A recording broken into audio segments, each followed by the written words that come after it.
বিজ্ঞানৰ এটি অতি ইণ্টাৰেষ্টিং ছাবজেক্ট আকৰ্ষণীয় বিষয় হৈছে ইভলিউশ্যন, যাক অসমীয়াত কোৱা হয় ক্ৰমবিৱৰ্তন। এই ক্ৰমবিৱৰ্তনৰ লগত Charles Darwin, Alfred Russel Wallace এনেসকল বিজ্ঞানীৰ নাম জড়িত হৈ আছে, যিসকলে আমাক এই সুন্দৰ ইভলিউশ্যনৰ যি থিয়ৰী তাক দি গৈছে। কিন্তু সময়ে সময়ে এই ইভলিউশ্যনৰ থিয়ৰীটোৱে যথেষ্ট প্ৰত্যাহ্বানৰ সন্মুখীন হ'ব লগা হৈছে। কাৰণ যেতিয়া কোৱা হয় যে সকলো জীৱ জন্তু গছ গছনি আদিৰ মূল যি RNA, DNA বা ছিংগল চেল অৰ্গেনিজমৰ পৰা হৈছে, এনেদৰে কোৱাৰ লগে লগে ধাৰ্মিক দিশত কিছু সূত্ৰ ভুল বুলি ধাৰণা হয়। যেনে ধৰক যে সকলো সৃষ্টিৰ মূল ভগৱান, এনে ধাৰণা যেতিয়া ইভলিউশ্যনে ক'লে যে সকলোবিলাক জীৱ জন্তু গছ গছনি উদ্ভিদ আদি এটা মূল হেৰিৰ পৰা আহিছে, ধাৰাৰ পৰা আহিছে, তেতিয়া দেখা গ'ল যে খ্ৰীষ্টান ধৰ্মত কিছু প্ৰত্যাহ্বান আহিল। আৰু তেওঁলোকে তেতিয়া 1800 শতাব্দীৰ মধ্যভাগত আৰু কিছু পিছৰ ফালে তেওঁলোকে এই ডাৰউইনৰ যি on the origin of species কিতাপখনৰ মাধ্যমেৰে তেওঁ যি ইভলিউশ্যনৰ কথা কৈছিলে, সেয়া তেওঁলোকে নাকচ কৰিলে আৰু আমেৰিকাত এনেধৰণৰ শিক্ষা তেওঁলোকে বাতিল কৰিবলৈ বাধ্য কৰিলে আৰু বহু বছৰলৈ পাঠ্যক্ৰমৰ পৰা সেই শিক্ষা বাতিল হৈ থাকিল। ইয়াৰ পিছত ইভলিউশ্যনে আনটো প্ৰত্যাহ্বান পালে নাজী হিটলাৰৰ যুগত। হিটলাৰে ক'ব বিচাৰিছিল যে তেওঁলোকৰ যিটো আৰিয়ান ৰেচ সেইটো সকলোতকৈ উচ্চ, আৰু সেইবাবেই তেওঁ নিজকে উচ্চ প্ৰমাণিত কৰি পেলাই, উচ্চ বৰ্ণৰ প্ৰমাণিত কৰি পেলাই জিউছসকলক এই পৃথিৱীৰ পৰা আঁতৰাই লোৱাৰ ব্যৱস্থা লৈছিল। গতিকে সময়ে সময়ে দেখা গৈছে যে ইভলিউশ্যনে যথেষ্ট প্ৰত্যাহ্বানৰ সন্মুখীন হ'ল। কিন্তু আজিৰ শতিকাত আমি ভাবিব নোৱাৰাকৈ আজি কেইটামান বছৰ আগতে 10ম শ্ৰেণীৰ পাঠ্যক্ৰমৰ পৰা NCERTৰ 10ম শ্ৰেণীৰ পাঠ্যক্ৰমৰ পৰা এই ইভলিউশ্যন ক্ৰমবিৱৰ্তনৰ পাঠ্যক্ৰমটি উঠাই দিয়া হ'ল। কাৰণ হয়তো সেই একেটাই, যেতিয়া ধৰ্মীয় ক্ষেত্ৰত আপুনি নিজকে আনৰ পৰা বেলেগ বুলি প্ৰতিপন্ন কৰিবলৈ যাব, যেতিয়া হিন্দু মুছলমান শিখ খ্ৰীষ্টানৰ মাজত বিভেদ আনিবলৈ চেষ্টা কৰিব, তেতিয়া যদি ইভলিউশ্যনৰ এই সূত্ৰমতে যে আমি সকলো একে DNA RNAৰ পৰাই উৎপত্তি হৈছোঁ, সি হয়তো কিছু বিপদৰ সৃষ্টি কৰে, আৰু সেইবাবেই হয়তো ইভলিউশ্যনক আমি এতিয়া নাকচ কৰিবলৈ বিচৰা হৈছে ভাৰতবৰ্ষত। গতিকে এনে এটি সময়ত অসমৰ এটি উচ্চ শিক্ষাৰ প্ৰাণকেন্দ্ৰ গুৱাহাটী বিশ্ববিদ্যালয় যেতিয়া প্ৰতিষ্ঠা হৈছিল, ভূপেন হাজৰিকাদেৱে এটি বৰ সুন্দৰ গীত ৰচনা কৰিছিল, জিলিকাব লুইতৰে পাৰ। তাত দুটা শাৰী আছে, সমাজে সাৱটিব মহান মানৱতা, বিজ্ঞানে আনিব জোৱাৰ। বিজ্ঞান হয়তো নোহোৱাকৈ আমি ইমান দূৰ আগুৱাই আহিব নোৱাৰিলোঁ হয়, আৰু হয়তো ভৱিষ্যতলৈ আমি আগবাঢ়ি যাব নোৱাৰিম। এই বিজ্ঞানৰ আমাৰ সকলোৰে জীৱনত গুৰুত্বপূৰ্ণ প্ৰভাৱ। আৰু এই ইভলিউশ্যনৰ বিষয়টোৱে মোক মনত অতিকৈ ক্ৰিয়া কৰে, মই জানিবলৈ বিচাৰোঁ। আৰু আজি আমাৰ প্ৰাসংগিকৰ শ্ৰোতা দৰ্শকসকলৰ বাবে সৌভাগ্যৰ কথা যে আমাৰ মাজত গুৱাহাটী আৰ্য বিদ্যাপীঠ কলেজৰ উদ্ভিদ বিজ্ঞান বিভাগৰ সহকাৰী অধ্যাপক সম্ৰাট বৰঙা ডাঙৰীয়া উপস্থিত আছে। তেখেতে প্ৰায় 30 বছৰ কাল এই বিষয়ৰ লগত তেওঁৰ যি ছাত্ৰ ছাত্ৰীৰ লগতে সমাজৰ অন্য স্থানতো তেওঁ বিভিন্ন বক্তৃতাৰ মাজেৰে এই ইভলিউশ্যনৰ বিষয়টো সকলোৰে ওচৰত জানিব পৰাকৈ দাঙি ধৰি আহিছে। গতিকে তেখেতক আমাৰ মাজত পাই আমি প্ৰাসংগিক পৰিয়াল অতি সুখী হৈছোঁ। তেখেতক আদৰণি জনাইছোঁ প্ৰাসংগিক অনুষ্ঠানলৈ। ধন্যবাদ। হয়, আৰু এই বিষয়টো আৰম্ভ কৰিবলৈ তেওঁক অনুৰোধ জনাইছোঁ। এই বিশাল বিষয়টো মোৰ যেতিয়াই মই আৰম্ভ কৰিব ওলাওঁ, তেতিয়া সদায় মই চিন্তা কৰোঁ যে মই কোনটো কথা আগে ক'ম, কাৰণ ইয়াত ক'বলগীয়া কথা বহুত আছে। বিৱৰ্তন বা ক্ৰমবিৱৰ্তন যাক কয় ইভলিউশ্যন, এইটো অকল জানিলেই নহ'ব, বুজি পালেই নহ'ব, উপলব্ধি কৰিব লাগিব। আৰু সেই উপলব্ধি কেনেকৈ কৰা যায়? এই ডাৰউইনৰ যিটো মতবাদ, ডাৰউইনছ থিয়ৰী অফ ইভলিউশ্যন, আমাৰ বিজ্ঞানৰ, বিশেষকৈ জীৱবিজ্ঞানৰ ছাত্ৰ ছাত্ৰীসকলে, অৰ্থাৎ উদ্ভিদ বিজ্ঞান, প্ৰাণী বিজ্ঞানৰ ছাত্ৰ ছাত্ৰীসকলে এই ডাৰউইনৰ মতবাদ বা এই ডাৰউইনৰ সূত্ৰ জনাটো অতি প্ৰয়োজনীয়। এই সূত্ৰ নাজানিলে তেওঁলোকে হয়তো জীৱবিজ্ঞানৰ সঠিক ছাত্ৰ বা ছাত্ৰী হ'ব নোৱাৰিব। আৰু এই সূত্ৰ জানিবৰ বাবে আৰু এটা কথা, আৰু এটা ধাৰণা তেওঁলোকে জনা উচিত, সেইটো হৈছে প্ৰাকৃতিক নিৰ্বাচন, নেচাৰেল চিলেকশ্যন। নেচাৰেল চিলেকশ্যনটোৱে গোটেই process, it is the whole process by which a student can understand the finer points of evolution. Evolutionৰ বা বিৱৰ্তনৰ যিবিলাক সূক্ষ্ম যিবিলাক বিন্দু আছে, সেইবিলাক বুজি পাবৰ কাৰণে অতি প্ৰয়োজনীয়। আৰু এই প্ৰাকৃতিক নিৰ্বাচন বুজি পালে গোটেইখিনি বুজি পাব। চ' প্ৰাকৃতিক নিৰ্বাচন জনাৰ আগতে ইভলিউশ্যনৰ সংজ্ঞাটোনো কি? What is the definition of evolution? বিভিন্নজনে, বিভিন্ন বিজ্ঞানীয়ে বিভিন্ন সময়ত বেলেগ বেলেগ ধৰণে সংজ্ঞা দিছে, কিন্তু কিছুমান কথা বা কিছুমান পইণ্ট একেই। মই এনেকৈ ক'ব বিচাৰিছোঁ যে পৃথিৱীৰ যিটো ইতিহাস, পৃথিৱীৰ ভৌগোলিক যিটো ইতিহাস, সেই ইতিহাসৰ মানে জীৱৰ উৎপত্তিৰে পৰা আজিলৈকে, এতিয়াৰলৈকে যি বিকাশ হৈ আছে, জীৱৰ বিকাশ আৰু জীৱৰ অংগৰ বিকাশ মানে ইভলিউশ্যন অফ দ্য অৰ্গেনছ, সেইখিনি যদি আমি চাওঁ, সেইটোৱেই সংজ্ঞা। That is the main definition. আৰু প্ৰকৃতিত কেনেকৈ চেঞ্জ আহে, কেনেকৈ পৰিৱৰ্তন আহে, আৰু সেই পৰিৱৰ্তনখিনিৰ লগত কেনেকৈ খাপ খুৱাই ল'ব পাৰি, কেনেকৈ খাপ খুৱাই লয়, সেইটোৱে বিৱৰ্তন। That is evolution. মোৰ দৰে যোনে বিজ্ঞানৰ লগত হয়তো ইমান ঘনিষ্ঠভাৱে জড়িত নহয়, বুজিবৰ বাবে হয়তো আমি বুজিব পাৰোঁ যে আজি আমি দেখোঁ যে আমাৰ কেঁচা আঙুলিটো সৰু। ইয়াৰ সৰু হোৱাৰো সেই বিৱৰ্তনত প্ৰয়োজন অনুসৰি যাৰ প্ৰয়োজন কম, তাৰ আকাৰ সলনি হৈছে। একদম। আমাৰ শৰীৰৰ ভিতৰত এপেণ্ডিক্স এটা আছে। একদম। যেতিয়া প্ৰয়োজন আছিল, আমি তৃণভোজী অৱস্থাত ঘাঁহ খাবলগীয়া যেতিয়া হৈছিল, তাক হজম কৰিব পৰাকৈ এপেণ্ডিক্স আছিল। এতিয়া লাহে লাহে তাৰ কাম প্ৰায় নোহোৱাই হৈছে। অকল সেইটোৱে নহয়, এপেণ্ডিক্সৰ মানে এইটো এটা ভুল ধাৰণা যে এপেণ্ডিক্সটো এতিয়া ভেষ্টিজিয়েল অৰ্গেন বুলি কয়, ইয়াৰ কোনো কাম নাই। কাম আছে। এই বিভিন্ন ধৰণৰ এতিয়া এই ডাক্তৰ, এণ্ডক্ৰিনলজিষ্ট, তেওঁলোকে কৈছে যে ইয়াৰ আৰু কিছুমান কাম আছে। লাহে লাহে এতিয়া আমি গম পাইছোঁ, মানে ঘাঁহ হজম কৰাৰ বাহিৰেও তাৰ আৰু হেৰি আছে। তো এইবিলাকেই এপেণ্ডিক্সটো কাটি পেলাই ওলাই দিলে কিছুমান প্ৰব্লেম হয়। কিন্তু তো যিটো আমি বিষয় আৰম্ভ কৰিছিলোঁ যে এইবিলাকেই হৈছে ইভলিউশ্যনৰ, যে প্ৰয়োজন অনুসৰি অংগবিলাকৰ সাল সলনি হৈ থাকে। অংগবিলাকৰ হয়, আৰু জীৱৰ গোটেই শৰীৰৰ গঠনৰ পৰা আৰম্ভ কৰি তাৰ মেটাবলিজিমখিনি কেনেকুৱা, সেইবিলাকৰো সাল সলনি হৈ থাকে। তাৰমানে কিছুমান আমি ধৰিব পাৰোঁ, কিছুমান আমি ধৰিব নোৱাৰোঁ। এটা সময়ত হয়তো আমি 2 হাত 2 ভৰি এই 4টাৰে ব্যৱহাৰ কৰি পেলাই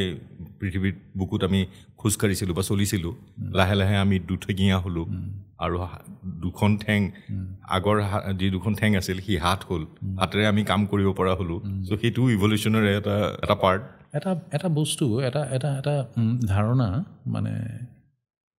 এই তিমি মাছ ৱেল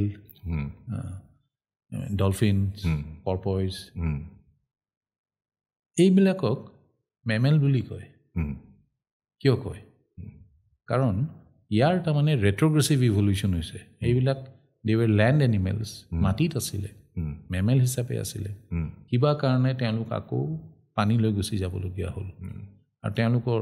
অৰ্গেনবিলাকৰ বা সেই বডিৰ যিটো গঠন সেইটো লাহে লাহে চেঞ্জ হ'ল সেইটো এটা মতবাদ আছিলে এইটো এটা থিয়ৰী আছিলে কিন্তু পাকিস্তানত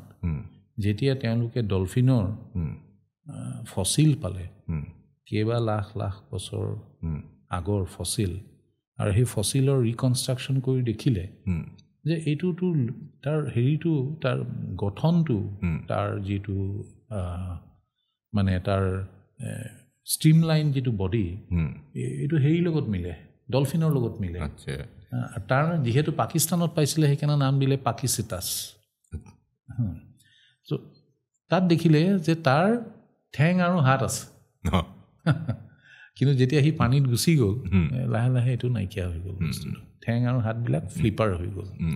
চ' ইভলিউশ্যন সদায় হৈ আছে it is A dynamic process আজিও হৈ আছে আৰু আজি যি হৈ আছে আমি ধৰিব নোৱাৰোঁ হয়তো 10 লাখ বছৰৰ পিছত আকৌ ক'ব যে এইটো বেলেগ ধৰণে আছিল হয়তো আমি আৰু ভৱিষ্যতে সলনি হ'ব পাৰোঁ ইট ইজ কোৱাইট নিশ্চয় চাগে হৈও আছোঁ কাৰণ যিহেতু ইয়াক মিলিয়ন অফ ইয়াৰ্ছৰ 4 বিলিয়ন ইয়াৰ্ছৰ আমাৰ হয়তো ধৰাখন আমাৰ 4 বিলিয়ন ইয়াৰ্ছ তাৰে ভিতৰত অলমষ্ট 3.5 বিলিয়ন ইয়াৰ্ছ ইভলিউশ্যনৰ হেৰি মানে জীৱৰ উৎপত্তি আৰু তাৰ বিকাশ গতিকে ইমান যিহেতু এটা বৃহৎ সময় লাগে আমি হয়তো ধৰিব নোৱাৰোঁ কিন্তু আমাৰ কি সলনি হৈ আছে হয় সেইটোৱেই আৰু এটা কথা মানে এতিয়া আমি জানো যে তিমি মাছ বা সেনেকুৱা মাছবিলাক বা এই কীট পতংগৰ ভিতৰত পৰুৱা কেইবা মিলিয়ন বছৰ আগৰ পৰা আছে তেওঁলোক লুপ্ত হৈ যোৱা নাই কিন্তু কিছুমান প্ৰাণী আহিছে পৃথিৱীত কেইবা লাখ বছৰ আছে কিন্তু লুপ্ত হৈ গৈছে আমি যদি এভাৰেজটো উলিয়াওঁ প্ৰত্যেকটা প্ৰাণীৰ যদি এভাৰেজ উলিয়াওঁ it comes two about 10 lakh years 1 million years মানে 10 million years আৰু মানুহ যদি আমি যদি একেবাৰে সেই হোমো হেবিলিছ বা তাৰো আগত হোমো ইৰেক্টাছৰ পৰা ধৰোঁ তেতিয়াহ'লে 5 million years চ' আমি আধাখিনি টাইম আহিলোঁ আৰু 5 মিলিয়ন থাকিমনে এইটো ডাঙৰ প্ৰশ্ন এইখিনিতে এটা কথা মনত পৰিছে যে আজি কেইবছৰমান আগতে ভাৰতবৰ্ষৰ এজন মন্ত্ৰী কেন্দ্ৰীয় মন্ত্ৰী আছিল নে ৰাজ্যিক মন্ত্ৰী মই পাহৰিছোঁ আৰু তেওঁ এনেকুৱা এটা কথা কৈছে যে মই তেওঁৰ নামটো মনত ৰখাৰ প্ৰয়োজন বোধ কৰা নাই যে তেওঁ এটা কথা কৈছিলে যে ডাৰউইনৰ থিয়ৰীটো এইকাৰণে ভুল যে মই বান্দৰৰ পৰা অহা নাই তো মানুহৰ মনত এটা প্ৰশ্ন হয় বহুতেই এইটো প্ৰশ্ন কৰে যে বান্দৰৰ পৰা যদি মানুহ হ'ল বান্দৰ বুলি কৈছোঁ এপৰ পৰা যদি মানুহ হ'ল তেতিয়াহ'লে এই বান্দৰ প্ৰজাতি গৰিলাৰ প্ৰজাতিবিলাক কিয় থাকি গ'ল তেওঁলোক কিয় মানুহ হোৱা নাই এই বিষয়টোত হয়তো সকলোতকৈ ডাঙৰ যিটো ভুল বুজে যে ইভলিউশ্যনৰ যিটো ব্যাখ্যা সেই ব্যাখ্যাটোৱে হয়তো মানুহে যোনে এনেকৈ কয় বুজি পোৱা নাই যে ইভলিউশ্যন হৈছে যে এটা পইণ্টৰ পৰা বিভিন্ন শিপাৰ দৰে বিভিন্ন বিয়পি যোৱাটো হয়তো যিটো মূল স্পেচিছৰ পৰা এই বান্দৰ বা মানুহ হৈছিলে হয়তো সেই প্ৰজাতিটো নাই কিন্তু এইটো মূল নহয় যে এইটো লিনিয়াৰটো নহয় ইভলিউশ্যন কেতিয়াও লিনিয়াৰ নহয় ই বিভিন্ন দিশত গতি কৰে সেই ভুলৰ কাৰণে হয়তো ভাৰতবৰ্ষত এজন মন্ত্ৰী পৰ্যায়ৰ মানুহে এইটো কৈ দিলে যে মোৰ পূৰ্বজ বান্দৰ নহয় আৰু গোটেই ইভলিউশ্যনৰ বিষয়টো তেওঁই প্ৰথম এই ছাজেষ্ট কৰিছিলে যে শিক্ষা বিষয়ৰ পৰা এই পাঠ্যক্ৰমৰ পৰা এই ইভলিউশ্যন বিষয়টো উঠাই দিব লাগে যাৰ কাৰণে এইটো উঠাই দিলে 10ম শ্ৰেণীৰ পৰা তো ইয়াৰ প্ৰয়োজনীয়তাটো আজি আপোনাৰ মুখেৰে মানুহক যাতে এনেধৰণৰ এটা বিজ্ঞান আমাৰ মাজৰ পৰা হেৰাই নাযায় এই আজিৰ যুগত মলিকুলাৰ বায়'লজি বুলি কয় ইমান বিকাশ হৈছে এই ফিল্ডত আৰু তাত কিছুমান নতুন নতুন তথ্য আমি পাই আছোঁ এই মই বান্দৰৰ পৰা মানুহ নোহোৱা ধৰণৰ যিটো চিন্তা এইটো বহুত আগৰ পৰা আছে এইটো অকল ভাৰতবৰ্ষতে নহয় এইটো ইটালীতো আছিলে এইটো পোপৰো আছিলে তো দুটা বস্তু আমি দেখিলোঁ এটা হ'ল যে মানুহৰ ক্ৰমোজম নাম্বাৰ হৈছে 46 তো মানুহৰ ক্ৰমোজম নাম্বাৰ 46 আৰু সেইটো সেই সত্যটো বহুত দিন জনা নাছিলে সবেই ধৰি থৈছিলে 48 কিয় 48 এইটো পিছৰ কথা কিন্তু সবেই ধৰি থৈছিলে 48 মানে সাইন্টিফিক ৱৰ্ল্ডটো এজন ফাঁচি দিয়া এজন মানে প্ৰিজনাৰ তেওঁৰ টেষ্টিকেলছবিলাক কাটি পেলাই তাৰ পৰা যেতিয়া ছেকশ্যন বনাই পেলাই চালে দেখিলে প্ৰথমতে আৰে ইয়াততো 48 নাই 46 ক্ৰমোজম আছে কি হ'ল তাৰমানে এপৰ 48 এপ বুলি ক'লে গৰিলা চিম্পাঞ্জী ওৰাং ওটাং 48 মই বান্দৰলৈ যোৱাই নাই বাৰু এতিয়া আৰু মানুহৰো সেইকাৰণে 48 বুলি ভাবি আছিলে তাৰপিছত দেখিলে যে নহয় 48 নহয় এইটো 46 আৰু তাৰপিছত বহুতে ভাল ভাল মাইক্ৰস্কোপ যেতিয়া আহিলে তেওঁলোকে প্ৰমাণ কৰি দিলে যে মানুহৰ ক্ৰমোজম কেইটা আছে 46টা আছে কেনেকৈ হ'ল এপৰ দুটা ক্ৰমোজম মিলি পেলাই এটা ক্ৰমোজম হৈছে এপৰ দুটা ক্ৰমোজম এইকেইটা এনচিয়েণ্ট যিকেইটা ক্ৰমোজম আছিলে মই একজেক্ট হেৰিটো নাজানো বা এতিয়ালৈকে জনা নাই কোনো আমাৰ যিটো ক্ৰমোজম নাম্বাৰ 2 নম্বৰ ক্ৰমোজমটো দুইটা ক্ৰমোজম মিলি পেলাই ফিউজন হৈ পেলাই এটা ক্ৰমোজম হৈছে যিটো কাৰণে আমাৰ 46 নম্বৰ আৰু তেতিয়াৰ পোপ জন পলৰ আগৰজন মই পাহৰিলোঁ তেওঁৰ নামটো তেওঁ ক'লে কি it is at this point date god head delivered the human soul into the apes body তেওঁ তেনেকৈ ৰিকনচাইল কৰিছিল তাৰমানে তেওঁলোকৰ খ্ৰীষ্টানৰ যিটো মতবাদ আৰু ডাৰউইনৰ মতবাদৰ লগত চ' আমি বান্দৰৰ পৰা ডাইৰেক্টলি নাই অহা সেইটো সঁচা কথা কিন্তু বান্দৰ এপছ মানুহৰ যি পূৰ্বপুৰুষ আছিল পূৰ্বজজন একেই তেওঁৰ পৰা আহিছে বিভিন্ন লাইনত আহিছে বিভিন্ন এইটো যিটো কয় পলিফাইলেটিক লাইনছ তেনেকৈ আহি পেলাই মানুহ হৈছে বেছি ডিফাৰেঞ্চ নাই এতিয়া গৰিলাৰ লগত আমাৰ প্ৰায় 97% অফ আৱাৰ DNA আমাৰ DNAৰ শতকৰা 97% একেই চিম্পাঞ্জী আৰু বনবো তেওঁলোকৰ লগত 98.5% DNA একেই আমাৰ জিন্স একেই চ' সেইবিলাক আমাৰ ডিষ্টেণ্ট কাজিন নহয় জানো তো ইয়াৰ কোনো ডাইৰেক্ট উত্তৰ নাই যে আমি বান্দৰৰ পৰা আহিছোঁ নাই আহিছোঁ বা নাই অহা কিন্তু হয় আমি নাই অহা কিন্তু বান্দৰখিনি কিন্তু বহুত দূৰত্বত নাই তাৰমানে বহুত ওচৰতে আছে মানুহৰ লগত আমি এটা কম্পিউটাৰ প্ৰগ্ৰামত যেনেকৈ বাইনাৰী কোডছবিলাক 0 আৰু 1 দি পেলাই যি বাইনাৰী হয় তাক প্ৰগ্ৰামবিলাক যেনেদৰে বুজিব পাৰোঁ যে কম্পিউটাৰত 0 আৰু 1 কি অন আৰু অফ এটা ট্ৰেঞ্জিষ্টৰত কাৰেণ্ট আছে বা নাই তাৰ ছিকুৱেঞ্চত বেলেগ বেলেগ ছিকুৱেঞ্চত সাধাৰণ এটা কেলকুলেটাৰ ধৰোঁ যে 1 + 2 = 3 1টো বাটনটো দবোৱাৰ লগে লগে এটা ছিকুৱেঞ্চত বাইনেৰী আহিব প্লাছ বাটনটো দবোৱাৰ লগে লগে আৰু এটা ছিকুৱেঞ্চ আহিব 3 নম্বৰ বাটনটো দবোৱাৰ লগে লগে আৰু এটা ছিকুৱেঞ্চ আহিব ইকুৱেলছটো দবোৱাৰ লগে লগে সি কেলকুলেট কৰি লজিকেল আৰু এৰিথমেটিক ইউনিটে আমাক ৰিজাল্টটো দিব ডিএনএক আমি কিমানখিনি কোড বুলি ভাবিব মই গম পাইছিলোঁ ডিএনএটো পুৰাই কোড ডিএনএত 4টা কোড আছে বিশেষকৈ ডিএনএত এটা কোড হ'ল কোড নহয় এইটো মানে বেছ বুলি কয় নাইট্ৰজেনাছ বেছ কিহেৰে গঠিত ডিএনএ কিহেৰে গঠিত এই নাইট্ৰজেনাছ বেছেৰে গঠিত আৰু তাত এটা চুগাৰ কম্পনেণ্ট থাকে যিটোক আমি ডিঅক্সিৰাইবোজ চুগাৰ বুলি কওঁ আৰু এটা ফছফৰ এটা কম্পনেণ্ট ফছফৰাছৰ এটা কম্পনেণ্ট থাকে যিটোৱে বেকবোনডাল বনায় ডিএনএ আৰু সেই নাইট্ৰজেনাছ বেছ 4 প্ৰকাৰৰ এডেনাইন গুৱেনাইন চাইটোচিন আৰু থাইমিন ইণ্টাৰেষ্টিংলি RNAত থাইমিন নাই থাইমিনৰ জেগাত ইউৰেচিল আছে ইউৰেচিল আৰু থাইমিনৰ ডিফাৰেঞ্চ কি এটা মিথাইল গ্ৰুপ মানে CH3 এটা এইটো লাগি গ'লে বা নালাগিলে সি DNA হৈ যাব বা সি RNA হৈ যাব গোটেই সূত্ৰখিনি বা গোটেই কোডটো একেই আৰু এই বস্তুটো জানিবৰ কাৰণে প্ৰজেক্ট হিউমেন জিনোম যিটো আৰম্ভ কৰিছিলে এইটোতো মই ভাবোঁ যে এটা এনেকুৱা মানে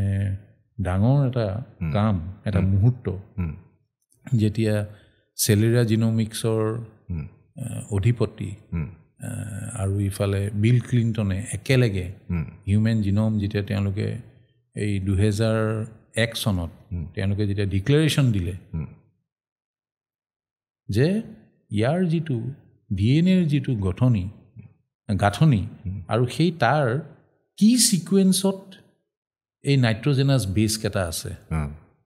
এডেনাইন গুৱেনাইন চাইটোচিন থাইমিন কোন ছিকুৱেঞ্চত আছে সেইটো গোটেইখিনি তেওঁলোকে ছিকুৱেঞ্চ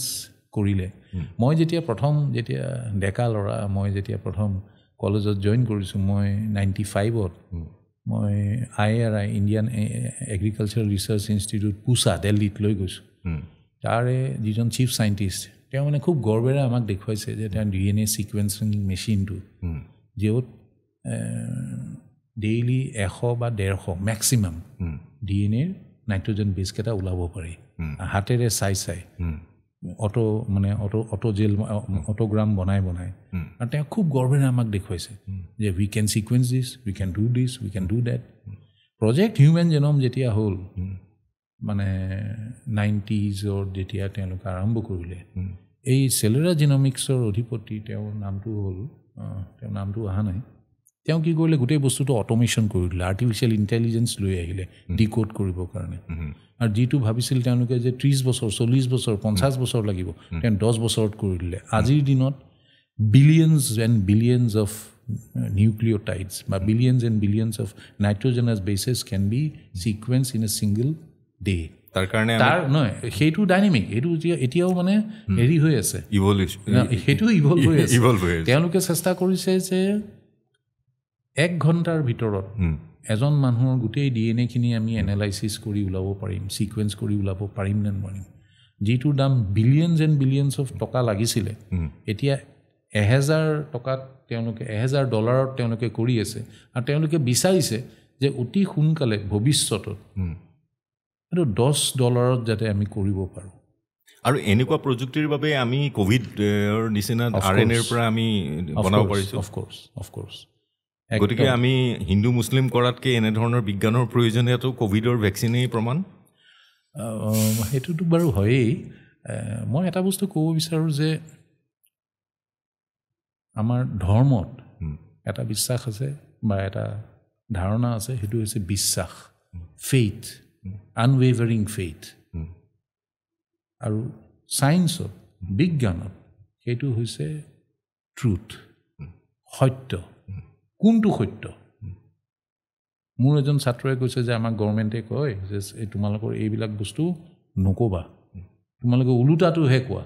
বোলে ছাৰ আমিতো ছায়েন্সৰ ছাত্ৰ আমি কেনেকৈ কৰিম চ' সেই ছায়েন্সৰ যিটো মেণ্টেলিটি আৰু বাকী হেৰি মেণ্টেলিটি ডিফাৰেঞ্চটো এইটোৱেই এইটোত আমাৰ যিটো বিশেষকৈ ধৰ্ম নহয় আমাৰ আচলতে এইটো সনাতন এটা আমাৰ ৱে অফ লাইফ সনাতনত আমি যদি বেদৰ কথা পাতোঁ উপনিষদৰ কথা পাতোঁ তেতিয়াহ'লে সেইটো মই ভাবোঁ বেছিভাগ বিজ্ঞান এইটো আমাৰ বিজ্ঞানটো হয়েই মানে সনাতন ধৰ্ম মই ভাবোঁ যে অন্যতম যিমানবিলাক হেৰি আছে কাৰণ তাৰ কিছুমান কনচেপ্ট আচৰিত হ'বলগীয়া এই ইভলিউশ্যনৰ লগত খাপ খাই থকা আমাৰ যিটো 10 অৱতাৰ আছে প্ৰথম অৱতাৰ কি মৎস্য অৱতাৰ দ্বিতীয় কুৰ্মী হয়নে তাৰপিছত বৰা মৎস্যটো পানীত আৰু এতিয়া আমি গম পাইছোঁ যে এই গোটেই হেৰিটো পানীত হৈছে প্ৰথম উৎপত্তি আৰু কি হৈছে মাছ হয়নে তাৰপিছত এমফিবিয়া আহিছে নচদীয় সূত্ৰটো শুনিলে তাতেই গোটেই উৎপত্তিৰ বিগ বেঙৰ পৰা গোটেইখিনি তাতেই পোৱা যায় সেই বস্তুটো ইমান সাদৃশ্য কেনেকৈ আছে এইটো আচৰিত হ'বলগীয়া কথা নহয়নে? আমাৰ ধৰ্মমতে আমি বিজ্ঞানত য'ত আগুৱাই যাব লাগিছিল, আমি ভাবোঁ যে কোনো এটা সময়ত মানুহে উপলব্ধি কৰিলে যে মোৰ যিটো ধাৰণা তাক যদি মই অজ্ঞানভাৱে কাৰোবাক বেলেগক দিব বিচাৰোঁ, তেতিয়াহ'লে বিজ্ঞানক নাকচ কৰিব লাগিব। তাৰ আগলৈকে ধৰ্ম বিজ্ঞানৰেই এটা মানে বিজ্ঞান ধৰ্মৰেই এটা অংশ আছিলে। যেতিয়া মানুহে নিজে নাজানা হ'ল, নিজে নাজানি বেলেগৰ ওপৰত যেতিয়া অধ্যয়ন নকৰি পেলাই যেতিয়া বেলেগক সাব্যস্ত কৰিবলৈ গ'ল, তেতিয়া দেখিলে যে মইতো বুজাবই পৰা নাই, মই নিজেই বুজি পোৱা নাই, তেতিয়া কৈ দিলে যে নহয় এইবিলাক বিজ্ঞান মিছা। আৰু এটা কথা তাৰ পৰাই ই ছেপাৰেট হ'ল। আৰু এটা কথা মই কওঁ, আমাৰ শাস্ত্ৰত লিখা আছে, মই নিজে পঢ়া নাই, মোক বহুত মানুহে কৈছে, যোনে পঢ়িছে, যে মানুহৰ সময় আৰু দেৱতাৰ সময় বেলেগ। দেৱতা ব্ৰহ্মা ৰাতি যেতিয়া একাঠি মাৰে, তেতিয়া মৎস্য মানে মৰতত এটা যুগ যায়। এইটো মানে আইনষ্টাইনৰ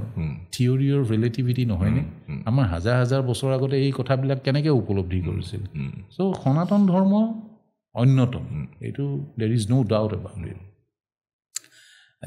এতিয়া আমাৰ এই প্ৰাসংগিক যিটো বিষয় তালৈ আকৌ এবাৰ আহোঁ, যে আমি কেনেকৈ বিৱৰ্তন আমি বুজিব পাৰোঁ।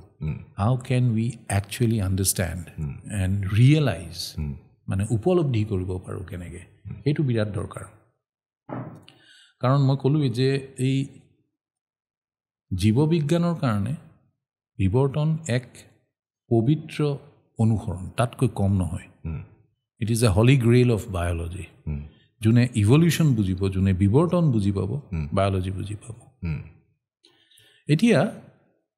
আমি যেতিয়া আমাৰ এই সুন্দৰ ধৰাখন আমি যেতিয়া চাওঁ, আমি যেতিয়া চাৰিওফালে আমি দেখোঁ, আমি চৌদিশে দেখোঁ যে ইয়াত নানান চৰাই চিৰিকটি,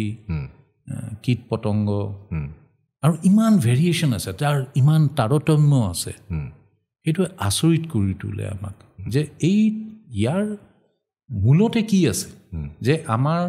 ধৰাত ইমান অনৈক্য আছে, ইমান ডাইভাৰ্চিটি আছে। ইয়াৰ মূলতে কি আছে? ইয়াৰ মূলতে আমি জানিবৰ কাৰণে যে এই নেচাৰেল চিলেকশ্যন, ইয়াৰ মূলতেই আমি জানিবৰ কাৰণে যে এই প্ৰাকৃতিক যিটো নিৰ্বাচন, যিটো প্ৰক্ৰিয়া, it is very very important, it is very very interesting. আৰু সেইখিনি জানিবৰ কাৰণে আমি দুটা যাত্ৰাৰ কথা ক'ব লাগিব। দুজন ব্যক্তি, এজন হৈছে চাৰ্লছ ডাৰউইন, আৰু তেওঁৰ যাত্ৰা হৈছিলে গালাপাগোছ আৰ্কিপেলেগো। গালাপাগোছ আৰ্কিপেলেগো বা আৰ্চিপেলেগো, এইটো হৈছে যে বহুতকেইটা দ্বীপ যেতিয়া একেলগে থাকে তাক আৰ্চিপেলেগো কয়। তেওঁৰ যাত্ৰাটো ইষ্টাৰ্ণ পেচিফিক অ'চন। আৰু মানে হেৰিৰ এইটো কি বুলি কয়, আৰু এটা যাত্ৰা, সেই যাত্ৰাটো হৈছে মালায় আৰ্চিপেলেগো। মালায় আৰ্কিপেলেগো বা আৰ্চিপেলেগোলৈ গৈছিলে এলফ্ৰেড ৰাছেল ৱালেছ। আমি চবেই ডাৰউইনৰ কথা কওঁ,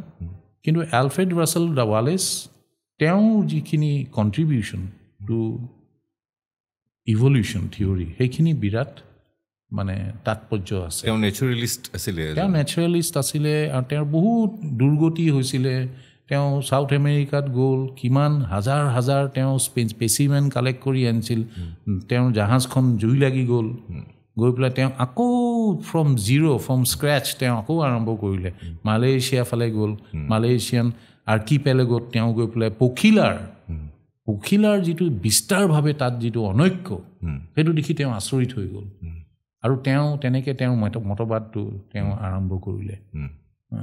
চ' এই কথা, এই দুজন মানুহ আৰু এই দুটা যাত্ৰাৰ কথা আমি জনাটো উচিত।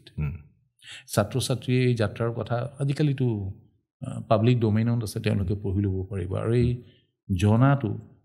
মানে উপলব্ধি কৰাৰ কাৰণে বিৰাট দৰকাৰ, তেওঁলোকে পাব। ত' এই নেচাৰেল চিলেকশ্যনটো যদি আমি চাওঁ, আমি কেনেকৈ বুজি পাম ইয়াৰ স্তম্ভকেইটা কি? What are the pillars of natural selection? কাৰণ নেচাৰেল চিলেকশ্যন নুবুজাকৈ আমি ইভলিউশ্যন বুজি নাপাওঁ, আৰু ইভলিউশ্যন বুজি নাপালে আমি বায়'লজি বুজি নাপাওঁ। এই যিমান মানুহৰ যিটো চিন্তা, মানুহৰ যিটো প্ৰশ্ন সদায় থাকে, যে মানুহ ক'ৰ পৰা উৎপত্তি হ'ল, মানুহ ক'ৰ পৰা আহিলে, পৃথিৱী ক'ৰ পৰা আহিলে, ইয়াৰ উত্তৰবিলাক আমাক বিজ্ঞানে দি আছে। ইয়াৰ উত্তৰবিলাক আমাক বিশেষকৈ মানুহৰ উৎপত্তি আৰু বিকাশৰ ওপৰত যিবিলাক উত্তৰ, এইবিলাক আমি ইভলিউশ্যন থিয়ৰিটো পঢ়িলে আমি পাওঁ। আৰু তাৰ কাৰণে 1 নম্বৰত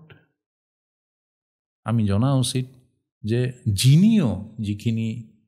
প্ৰক্ৰিয়া, জেনেটিক প্ৰচেছ বা জেনেটিক্স এজ এ ছাবজেক্ট আমি জনা উচিত। ডাৰউইনে যেতিয়া তেওঁৰ মতবাদবিলাক যেতিয়া পাব্লিছ কৰিলে ৱালেছৰ লগ লাগি একেলগে, তেতিয়া জেনেটিক্সৰ কোনো আইডিয়া নাছিলে। কাৰণ মেণ্ডেলতকৈ আগতে তেওঁলোকে প্ৰায় 10, 11, 12 বছৰমান আগতে তেওঁলোকে সেইখিনি কৰিছিলে। আজি আমি গম পাইছোঁ যে জেনেটিক্স এ main foundation for diversity, for variation. আৰু সেই ফাউণ্ডেশ্যনখিনি কেনেকৈ হৈছে? মিউটেশ্যন, উৎপৰিৱৰ্তন। উৎপৰিৱৰ্তন বা mutation is the fountainhead of evolution. এই যিটো ইভলিউশ্যন বোলা যিটো হ্ৰদ, তাৰ মূলতেই আছে উৎপৰিৱৰ্তন, মিউটেশ্যন। মিউটেশ্যনটো ক'ত হৈছে? সেই জিন্সবিলাকত হৈছে, সেই DNA বিলাকত হৈছে। আজিকালি যাক আমি জিনম বুলি কওঁ, তাত হৈছে। আৰু সেই যিখিনি উৎপৰিৱৰ্তন, সেইখিনি কাৰণে আমি দেখিছোঁ যে হাজাৰ হাজাৰ চৰাই চিৰিকটি, কীট পতংগ, ফুল, গছ, এই ধৰাখন বিনন্দীয়া কৰি পেলাইছে। আৰু তাৰ মূলতেই হৈছে যে এই জিনীয় যিটো প্ৰচেছ বাই মিউটেশ্যন, তাৰ কাৰণে হৈছে। আৰু এই মিউটেশ্যনখিনি বাহিৰৰ যিটো চেঞ্জ, বাহিৰৰ যিটো পৰিৱৰ্তন, তাৰ লগত খাপ খুৱাই লোৱাটোৱেই main. That is the essence of evolution. তাৰ লগত যোনে খাপ খুৱাব পাৰিছে তেওঁলোক বাচি যাব, যোনে খাপ খুৱাব নোৱাৰে তেওঁলোক বিলুপ্তি হ'ব। মানে সাগৰৰ পৰা ধৰাৰ বুকুলৈ আহোঁতে যদি উদ্ভিদে ফটোচিন্থেচিছ কৰিব নিশিকিলে হয় তেতিয়াহ'লে আজি গছ গছনি নহ'লে হয়, জীৱ আমাৰ ফুড চেইনটোৱেই ব্লক হৈ থাকিলে হয়। তো ক'ৰ পৰা জীৱ উৎপত্তি হ'ব? গোটেই ফুড চেইনৰ মেইন বস্তুটো প্ৰডিউচাৰ, প্ৰাইমেৰী প্ৰডিউচাৰ হৈছে উদ্ভিদ। তাৰ বৰ সুন্দৰ লাগে যে সূৰ্যৰ ৰশ্মিৰ পৰা কেনেদৰে তেওঁলোকে যিটো গ্লুক'জ হেৰি কৰে, চিন্থেচিছ কৰে, সেই গোটেই প্ৰক্ৰিয়াটো বৰ সুন্দৰভাৱে পঢ়িব লগা। আমাৰ মানুহে অকল ছাত্ৰ ছাত্ৰী বুলি নহয়, বিজ্ঞানৰ ছাত্ৰ ছাত্ৰী বুলি নহয়, সকলো মানুহে অলপ চেষ্টা কৰিব লাগে এইবিলাক জনাৰ যে কি হৈ আছে, কেনেদৰে সূৰ্যৰ পৰা, সূৰ্যটো এতিয়া চবেই কয় যে আমি সূৰ্যৰ কাৰণে জীয়াই আছোঁ, কিন্তু তাৰ পৰা কেনেকৈ জীয়াই আছোঁ, তাৰ শক্তি আহৰিত হৈ আমাৰ মনলৈ কেনেকৈ আহিছে গ্লুক'জৰ ৰূপত। এতিয়া এটা খুব ভাল চিন্তাধাৰা এটা আহিছে, আমাৰ যিটো NEP 2020 নেশ্যনেল এডুকেশ্যন পলিচি, তেওঁলোকে কিছুমান খুব ভাল ধৰণৰ সাল সলনি কৰিছে। এতিয়া এই কম্পাৰ্টমেণ্টেলাইজেশ্যন অফ ছায়েন্স যে কম্পাৰ্টমেণ্টেলাইজ কৰি দিয়ে, আমাৰ দিনত এই ছায়েন্স মানে ছায়েন্স, আৰ্টছ মানে আৰ্টছ, সেইটো আৰু নহয়। এতিয়া আৰ্টছৰ ল'ৰাই আহি পেলাই বটনী পঢ়ে, আৰু মইতো আমাৰ বটনী ষ্টুডেণ্ট বা জুঅ'লজিৰ ষ্টুডেণ্টতকৈ যিটো মানে আগ্ৰহ, মইতো আৰ্টছৰ ল'ৰা ছোৱালী বেছি আগ্ৰহ পাওঁ। তেওঁলোকে জানিব বিচাৰে, আপুনি কোৱাৰ নিচিনা হোৱাট ইজ ফটোচিন্থেচিছ, তেওঁলোকে জানিব বিচাৰে যে এই গ্লুক'জ মেটাবলিজিমটো কি। তেওঁলোকে বেছিক যিখিনি বস্তু তেওঁলোকে হয়তো স্কুল বা কলেজত, হায়াৰ ছেকেণ্ডেৰীত তেওঁলোকে পঢ়িছে, আৰু জানিব বিচাৰে, আৰু ইমান প্ৰশ্ন কৰে, খুব ভাল লাগে ক্লাছবিলাক লৈ। মানে মই এতিয়া আৰ্টছৰ ষ্টুডেণ্টক মই ক্লাছ লৈ পেলাই বিৰাট বেছি ভাল পাওঁ তাৰমানে, কাৰণ তেওঁলোকৰ ইনকুইজিটিভনেছ। কাৰণ ছায়েন্সৰ মূলতেই আছে the spirit of inquiry. Spirit of ইনকুৱাৰীৰ কাৰণে আমি ছায়েন্স কৰোঁ, আমি কেতিয়াও সন্তুষ্ট নহওঁ, আমি আৰু জনা আমাৰ ইচ্ছা। কয় নহয় যে এটা প্ৰশ্নই আৰু 10টা প্ৰশ্নৰ সৃষ্টি কৰে, সেই প্ৰচেছটো ছায়েন্সেই হৈছে তাৰ মেইন। বিজ্ঞানৰ সাগৰখন বিশাল, ইয়াক জানি শেষ কৰিবলৈ আমাৰ এটা জীৱন কেতিয়াও। নিউটনে কৈছিলে যে তেওঁ এটা সৰু ল'ৰা সাগৰৰ পাৰত খেলি আছে, এটা দুটা শামুক বুটলিছে, কিন্তু সেই বিশাল সাগৰখনৰ মাজত কিমান শামুক আছে, কিমান ট্ৰেজাৰ আছে তেওঁ নাজানে। আৰু সেই বস্তুটো এতিয়াও প্ৰযোগ্য তাৰমানে। তো আমি ইভলিউশ্যনৰ এই বিষয়কেইটাৰ পৰা যে এটা হৈছে নেচাৰেল যিটো, আৰু তাৰ লগত এটা ছাৰ্ভাইভেল অফ দ্য ফিটেষ্ট, সেইটোলৈ আহিম বাৰু, সেইটোলৈ আহি আছোঁ মই অকণমান হেৰিখন মই শ্লাইডখন মই অকণমান হেৰি কৰিলোঁ এই যিখিনি ধৰ্মীয় যিখিনি লোক আছে তেওঁলোকে আপুনি কোৱাৰ দৰে বিজ্ঞানৰ ওপৰত বহুত প্ৰত্যাহ্বান আনিছে বা বহুত প্ৰশ্ন তেওঁলোকে কৰে এটা খুব কমন প্ৰশ্ন এটা খুব মানে তেওঁলোকে সেইটো কৰি খুব ভাল পায় যে যদি বিৱৰ্তনে আমাৰ অংগবিলাক চিন্থেচিছ কৰি আছে বা ক্ৰিয়েট কৰি আছে তেতিয়াহ'লে চকুটোৰ ক্ষেত্ৰত আহোঁ তেওঁলোকে প্ৰশ্ন কৰে যে চকু এটা এইটো যদি লাহে লাহে বিকাশ হয় তেতিয়াহ'লে সেইটোতো নহ'বগৈ কাৰণ যদি আধা চকু এটা হয় বিকাশ হৈ তাক দেখোন আগেই অন্য প্ৰাণীয়ে খাই পেলাব তেনেকুৱা কোনো কথা নাই তাৰমানে চকুৰ ক্ষেত্ৰত দেখিছে যে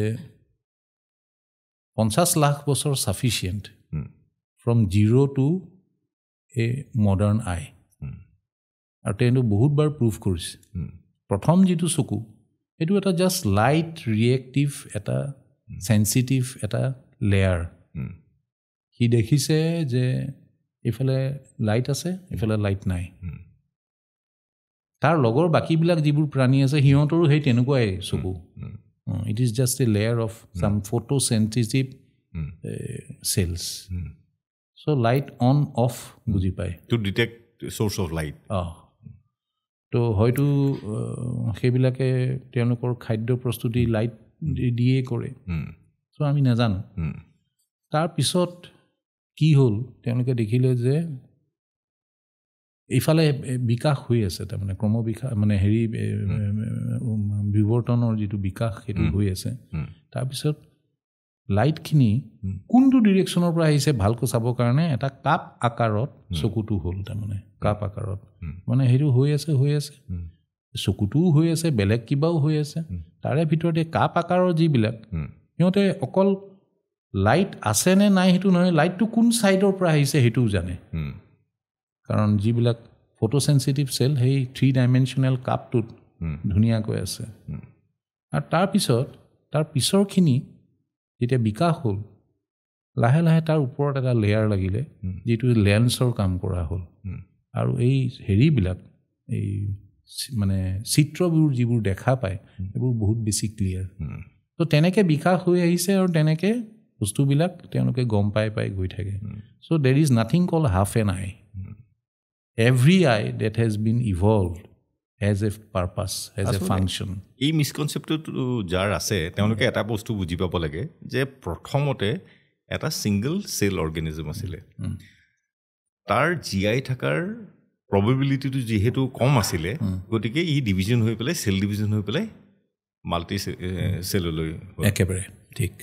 তাৰ পৰা লাহে লাহে মাল্টি চেলৰ পৰা সি আমাৰ যিডাল মেৰুদণ্ড ৰাজহাড় যেতিয়া ৰাজহাড় যেতিয়া হ'ল যে তাক প্ৰথমতে সেইবিলাক আপোনাৰ যিবিলাক আমি হেৰি দেখোঁ শ্লাইডত মাইক্ৰস্কোপৰ মাজেৰে দেখিলে যি ধৰণৰ আমি বেক্টেৰিয়া ভাইৰাছৰ হেৰি যিবিলাক দেখা পাওঁ সেইবিলাক সেনেকুৱা ধৰণৰ লাহে লাহে চেল ডিভিজন হৈ পেলাই সেনেকুৱা ধৰণৰ প্ৰাণী হ'ল যাৰ কোনো হাড় নাছিলে লাহে লাহে মেৰুদণ্ডডাল হ'ল মেৰুদণ্ড হোৱাৰ পিছত প্ৰয়োজন অনুসৰি যেতিয়াই প্ৰয়োজন হ'ল সাঁতুৰিবৰ কাৰণে ফিন ওলাল পানীত খাবৰ কাৰণে মুখখন ওলাল হয়তো তাৰ আগতে স্কিনৰ মাজেদিয়ে খাইছিলে এনেদৰে যিটো ইভলিউশ্যন বিকাশ সেইটো প্ৰয়োজন অনুসৰি হৈছে চকুটোৰ যেতিয়া যিমানখিনি প্ৰয়োজন আছে সিমানখিনি হৈছে ৰিচাৰ্ড ডাউকিনৰ এটা এক্সপেৰিমেণ্ট আছে ইউটিউবত আছে এই চকুৰ বিকাশৰ ওপৰত খুব সুন্দৰ কৰি তেওঁ বুজাইছে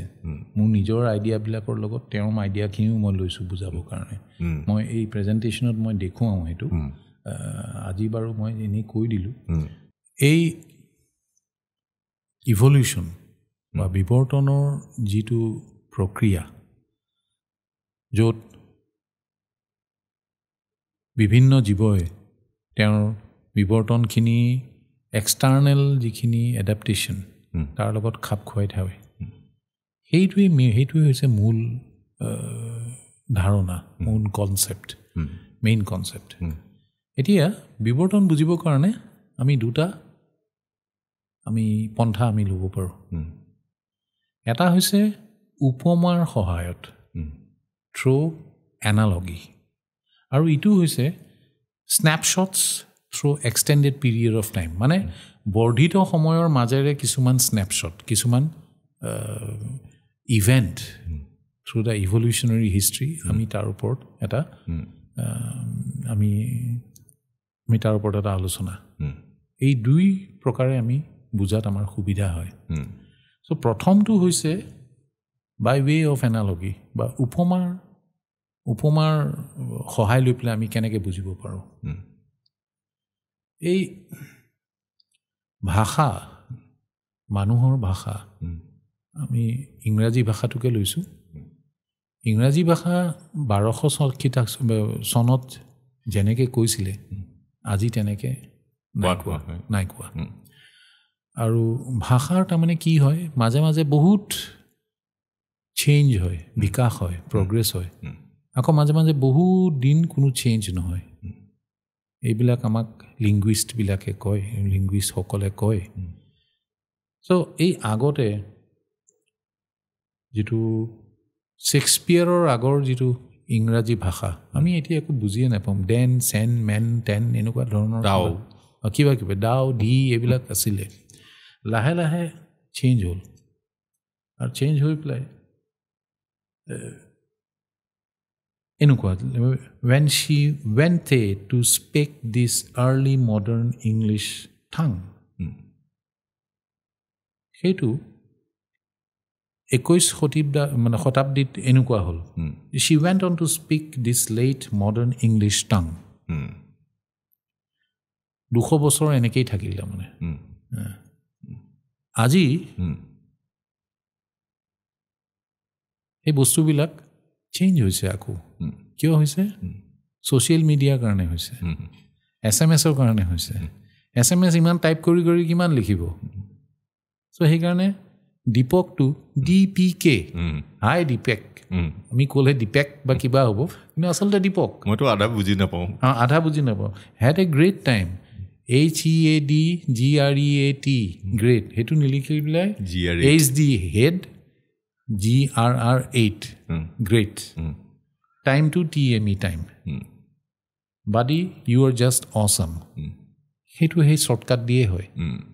তো সেই তাতো আমি ইভলিউশ্যন দেখা পাই আছোঁ এই ইভলিউশ্যন ক্ষণস্থায়ী নে একেবাৰে থাকি যাব সেইটো এটা বেলেগ কথা চ' তেনেকৈ জিন্সবিলাকত তেনেকৈ কিছুমান চেঞ্জ হয় ফ্ৰম টাইম টু টাইম মাজে মাজে একো চেঞ্জ নহয় ফৰ মিলিয়নছ অফ ইয়াৰ্ছ একেই থাকে আকৌ কিবা এটা কাৰণে চেঞ্জ হয় আৰু সেই চেঞ্জটো যদি বাহিৰৰ চেঞ্জৰ লগত মিলি যায় চিংক্ৰনাইজেশ্যন হয় ইভলিউশ্যন হয়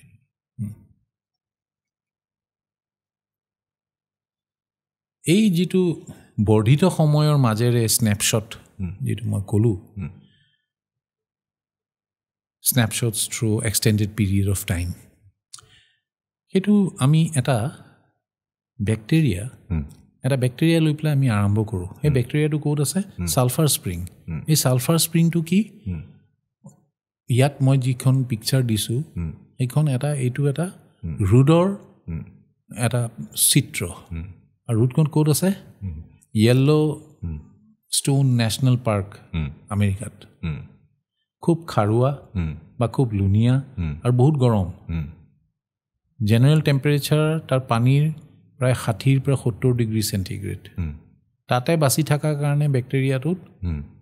তাৰ চেল ৱালখন বহুত মোটা হয় এতিয়া আমি যে কথা পাতি আছোঁ তেতিয়াও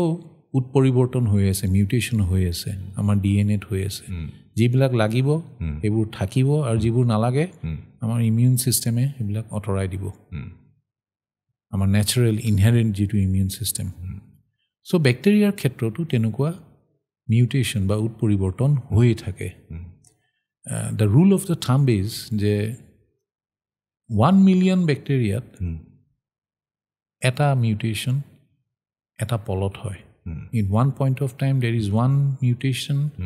ইন এ বেক্টেৰিয়া এতিয়া এটা বেক্টেৰিয়াত বা 1 মিলিয়ন বেক্টেৰিয়াত সেইটো হয় কিন্তু অকণমান সৰু আমাৰ চাহৰ কাপটোৰ তলিত hundreds and hundreds of millions of bacteria থাকে এই পানীত এই লুণীয়া পানীত এই খাৰুৱা পানীত আৰু এই ইমান গৰম উত্তপ্ত হৈ থকা পানীখিনিত এটা বেক্টেৰিয়াৰ হয়তো মানে উৎপৰিৱৰ্তনৰ কাৰণে তাৰ যিখন চামনি বা যিখন চেল ৱাল সেইখন আগতকৈ অকণমান মোটা হ'ল যাতে গৰম সহ্য কৰিব পাৰে গৰম সহ্যটো কৰিয়ে আছিলে আগতে এইখন যেনিবা অলপ মোটা হ'ল আৰু বাহিৰৰ বা সেই ৰোডৰ because of volcanic activity because of hot sulfur gas coming more proficiently or in a much more intensity কি হ'ল সেই পানীৰ বা সেই তাৰ পানীৰ টেম্পাৰেচাৰটো গৈ পেলাই 70 ডিগ্ৰীৰ পৰা 90 ডিগ্ৰী হ'ল আগৰ যিবিলাক বেক্টেৰিয়া আছিলে এইবিলাক সব লুপ্ত হৈ যাব মৰি যাব কিন্তু এই নতুন প্ৰজাতিৰ যিটো বেক্টেৰিয়া যাৰ সেল ৱালখন ডাঙৰ কি বাছি যাব এইটো ইভলিউশন এই কণ্টিনেণ্ট আৰু সাবকণ্টিনেণ্টবিলাকৰ মানুহবিলাকৰ মাজত যি আমি তফাত দেখা পাওঁ ই এটা কাৰণ নেকি যে এটা এক শ্ৰেণীৰ মানুহ অন্য শ্ৰেণীৰ মানুহতকৈ দেখিবলৈ বেলেগ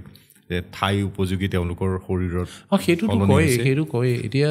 এই যিবিলাক আমাৰ লাডাখী মানুহ বা যিবিলাক আমাৰ হিমালয়ত যিবিলাকে বাস কৰে তেওঁলোকৰ বডিৰ গঠনবিলাক সৰু হয় গোৰ্খাবিলাক চাওক সৰু হয় কিন্তু অক্সিজেন কেৰিং কেপাচিটিটো বহুত বেছি তেওঁলোকৰ যাতে হাইটত থাকিব পাৰে আৰু যিহেতু তাৰমানে এক্সেছ ৱেষ্ট নহয় তাৰ কাৰণে তেওঁলোকৰ গঠনবিলাক সৰু কিন্তু প্লেইনছত থকা মানুহ চাওক ওখ আপুনি যদি সেই আফ্ৰিকাৰ এই হেৰিবিলাক চাই এই যে সিংহ খেদা মানুহখিনি তেওঁলোক কিমান ওখ মানুহ চ' ওখ এই কাৰণে যে তাৰ যিবিলাক মানে ঘাঁহ আছে ওখ ঘাঁহ তাতকৈ ওখ হ'ব লাগিব কাৰণ সিংহটো দেখা পাব লাগিব ন চ' সেই তেনেকুৱা লোকেল কিছুমান ফেক্টৰ্ছ আছে যিটোৱে নিৰ্ধাৰিত কৰে যে এই ইভলিউশ্যনটো কোনফালে লৈ যাব তাৰমানে এইটোৱে তো 2 নম্বৰ স্নেপশ্বটখন চাওঁ এইটো আকাশীয়া গছ আৰু এই গছত তামাম কাটা আছে তাৰমানে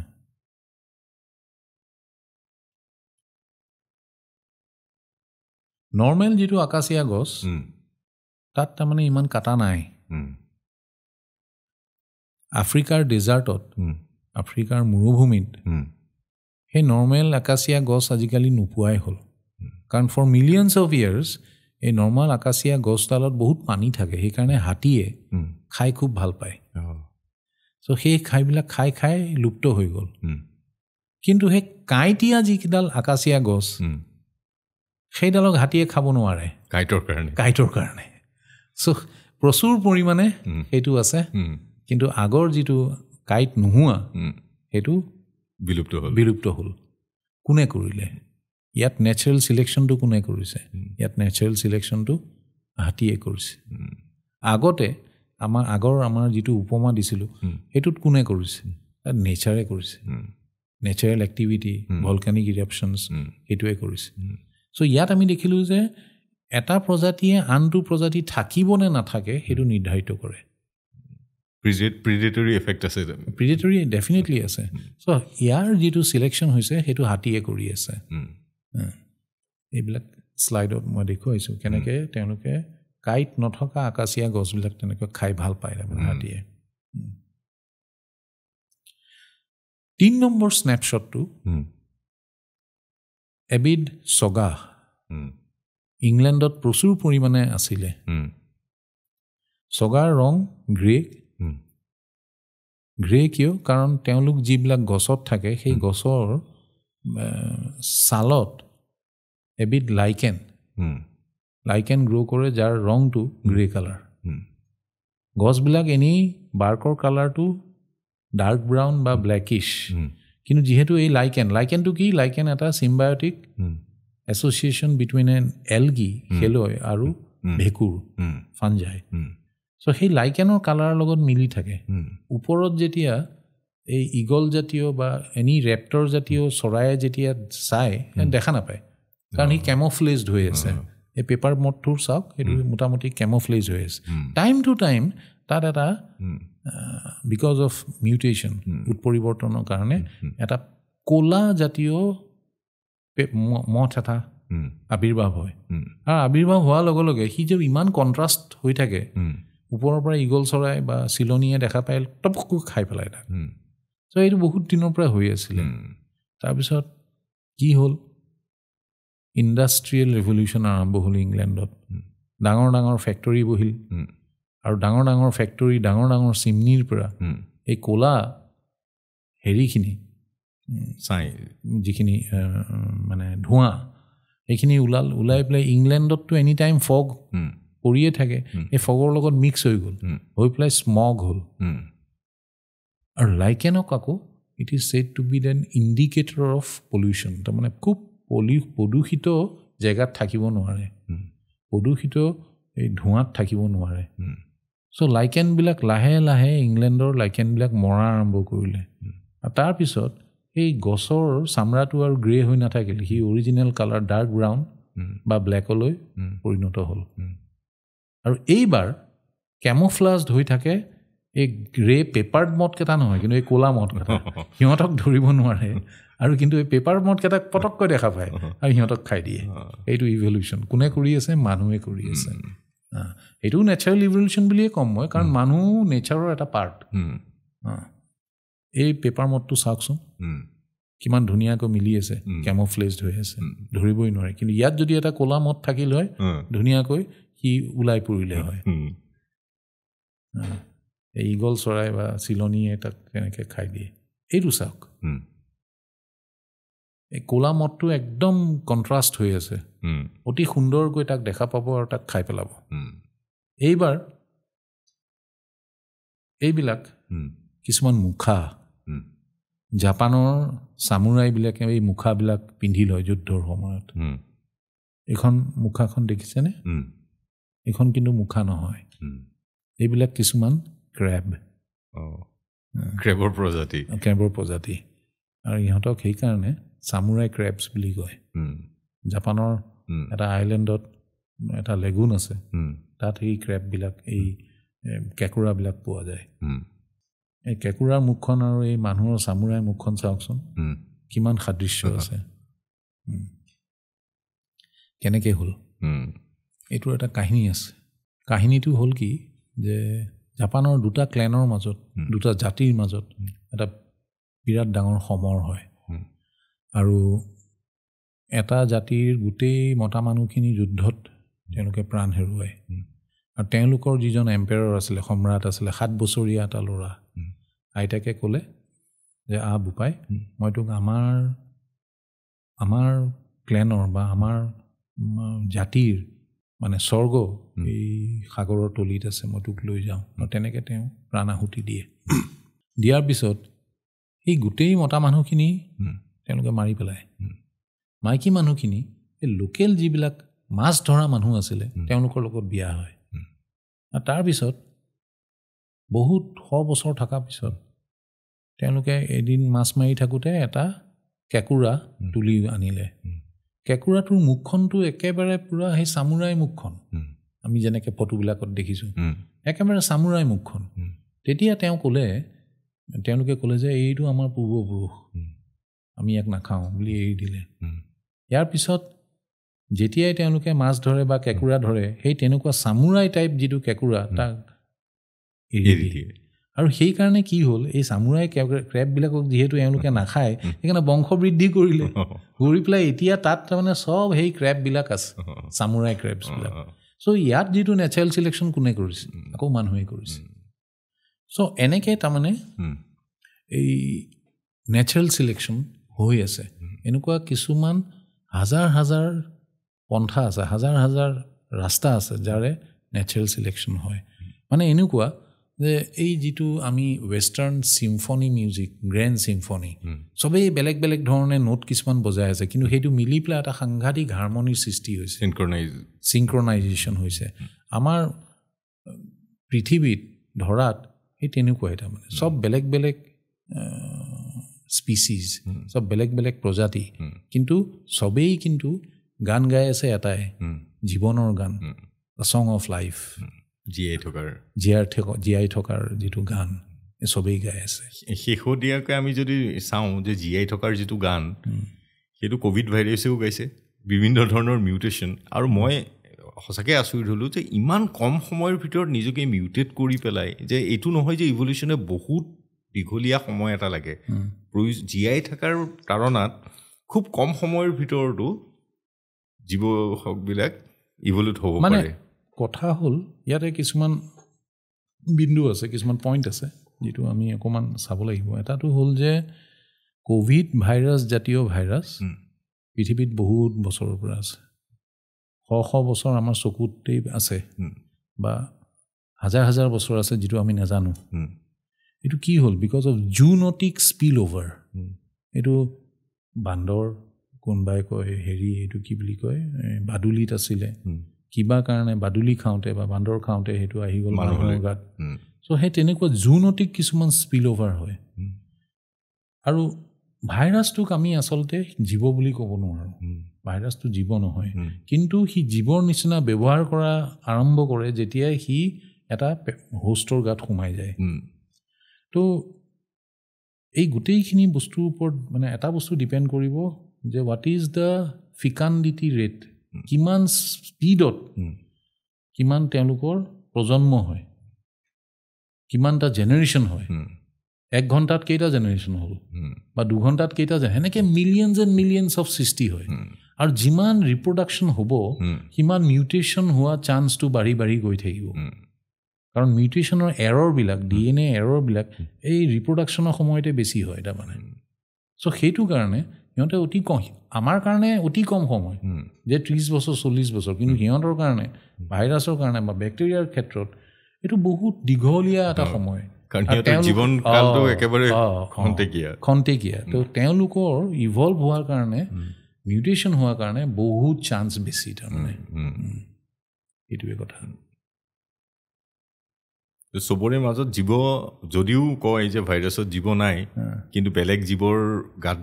সি বংশবৃদ্ধি কৰিব পাৰে সি গ্ৰোথ ল'ব পাৰে কিন্তু নিশ্চয় এই প্ৰচেষ্টাটো সকলোৰে মাজত অব্যাহত আছে যে মই জীয়াই থাকিব লাগিব মই মৰি যাব নালাগিব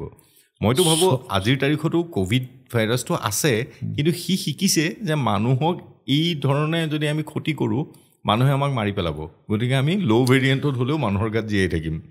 সেইটো হয় তাৰমানে এটা বস্তু হয় আমি চগা বা এইটো কি বুলি কয় বা পখিলাৰ ক্ষেত্ৰত আমি দেখিছোঁ যে পলেন টিউবডাল আৰু পখিলাৰ বা চগাৰ যিটো হেৰি শুংডাল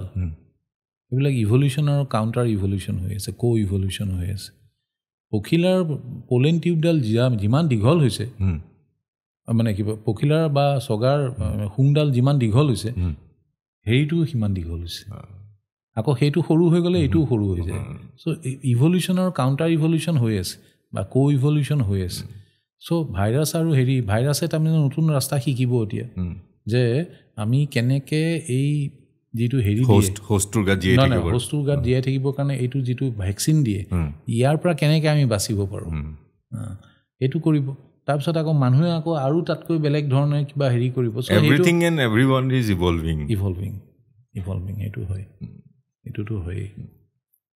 এতিয়া আৰু এটা খুব ইণ্টাৰেষ্টিং কথা মানুহে কয় যে আৰ্টিফিচিয়েল ইণ্টেলিজেঞ্চ AI সি আল্টিমেটলি মানুহৰ ওপৰত গুচি যাব নেকি সেইটো এটা সম্ভাৱনা কিন্তু মই ভাবোঁ যে মানুহৰো বিকাশ হৈ আছে মানুহৰো ইভলিউশ্যন হৈ আছে আৰু মানুহৰ যিটো উইজডমৰ যিটো ভাণ্ডাৰ সেইটো এজনৰ নহয়তো it is a collective wisdom over thousands and thousands of centuries so' যদি আৰ্টিফিচিয়েল ইণ্টেলিজেঞ্চে কেতিয়াবা গৈ পেলাই দমন কৰিব বিচাৰে তেতিয়াহ'লে হয়তো ইয়াৰ প্ৰত্যুত্তৰ কিছুমান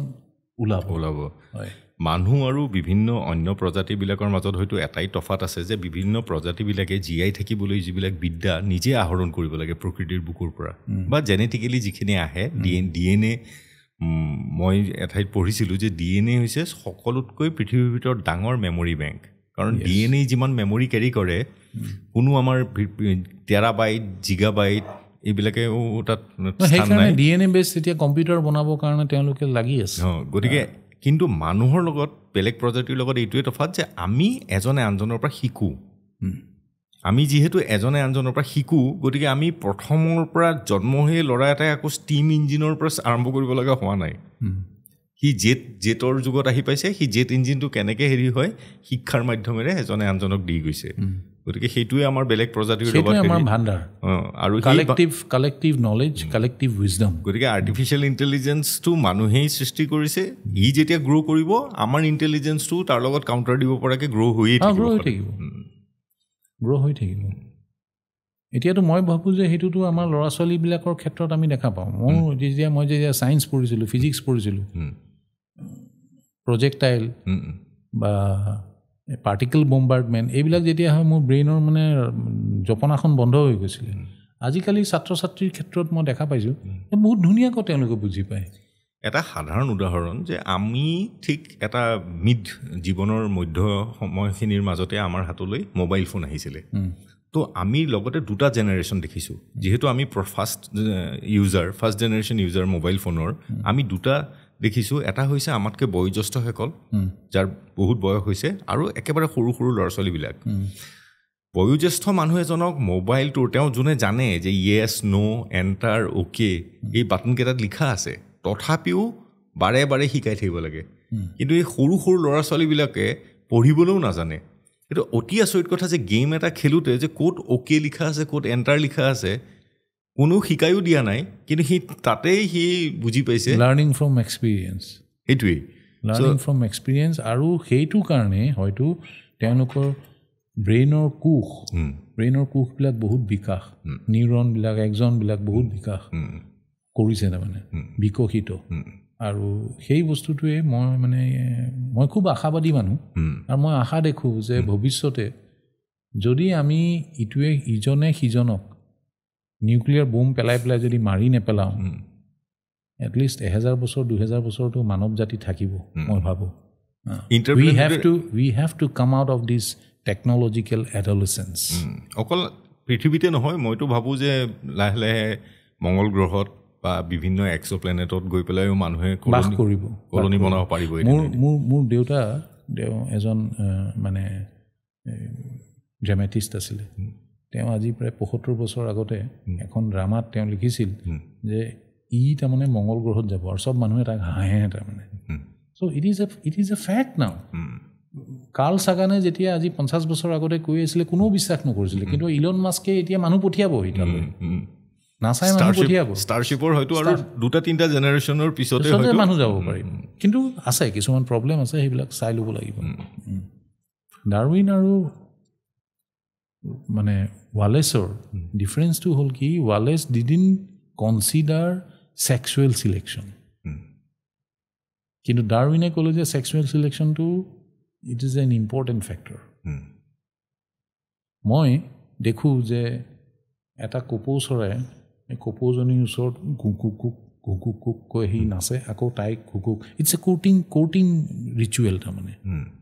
মৌৰা এটাই একদম ধুনীয়াকৈ তাৰ পাখি মেলি পেলাই সি নাচে কিয় টু কল দ্য ফিমেল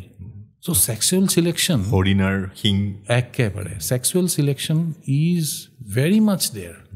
হৰিণাৰ শিংটোৱে কি দেখিব যেতিয়া হৰিণাজনীয়ে দেখিব যে এই এটা বিৰাট ডাঙৰ বাৰাক শিঙীয়া বুলি কয় আছে তাৰমানে সি প্ৰটেকশ্যন দিব পাৰিব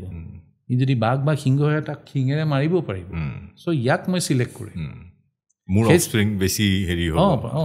সিহঁতৰো ডাঙৰ ডাঙৰ শিং হ'ব নিজকে বচাব পাৰিব এতিয়াও চিলেকশ্যন হৈ আছে এতিয়া ছোৱালীয়ে চিলেকশ্যন কৰে যে ল'ৰাটোৰ কেইখন গাড়ী আছে আজিৰ পৃথিৱীত ছাষ্টেইন কৰিবৰ কাৰণে পাৰিবনে নোৱাৰে সেই চিলেকশ্যনটো এতিয়াও চলি আছে তাৰমানে আৰু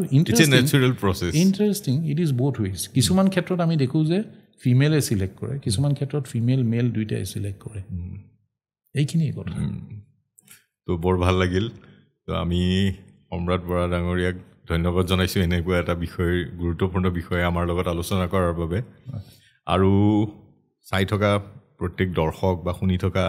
প্ৰত্যেক শ্ৰোতা শুনি থকা বুলি কিয় কৈছোঁ স্পটিফাই বা বেলেগ প্লেটফৰ্মত কিছুমানে অডিঅ' আকাৰেও এইটো শুনে অকল ইউটিউবত চোৱাটোৱে নহয় চ' যিখিনি দৰ্শক আৰু শ্ৰোতা আছে সকলোলৈ অনুৰোধ যে ভূপেন হাজৰিকাদেৱৰ সেই কথাৰে যে বিজ্ঞানে আনিব যোৱাৰ তো বিজ্ঞানৰ প্ৰয়োজন আছে সকলোৱে বিজ্ঞান চৰ্চা যাতে কৰে তাকে কৈ আজিৰ এই খণ্ডটো সামৰি মাৰিছোঁ। ধন্যবাদ। ধন্যবাদ।